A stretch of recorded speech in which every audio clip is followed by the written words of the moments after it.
Hello साथीहरू, सन्चै आरामै हुनुहुन्छ होला हैन। नेपालको वर्ल्ड कप क्वालिफायरका गेमहरू पक्कै पनि तपाईहरुले हेरिराख्नु भएको छ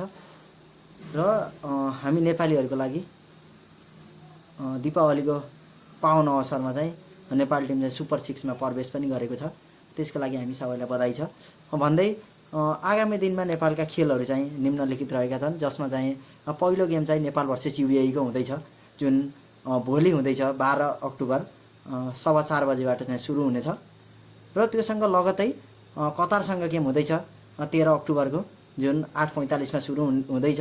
र यसैगरी अर्को गेम ओमनसँग हुँदैछ 8:45 मा हुँदैछ 15 अक्टोबरको र लास्टमा सामोया भन्ने टिमसँग 17 अक्टोबरमा 4:15 मा हुँदैछ। नेपालले टोटल 4 वटा खेल खेल्न पर्ने हुन्छ, जसमा 2 वटा मात्र खेल जित्यो भने रन रेटमा जानुपर्ने हुन्छ, रन रेटको आधारमा क्वालिफाई हुन्छ भने यदि नेपालले 3 वटै खेल जित्यो भने चाहिँ रन रेटलाई हेर्नु पर्दैन र बाइचान्स नेपालले 4 वटै टिम खेल जित्यो भने चाहिँ नेपालले वर्ल्ड कप क्वालिफायर पनि हुन्छ र त्यससँग लगतै उपाधि पनि ल्याउनेछ भन्ने कुरा चाहिँ यहाँहरू सम्पूर्ण महानुभावहरूलाई म जानकारी गराउन चाहन्छु भन्दै अब भोलि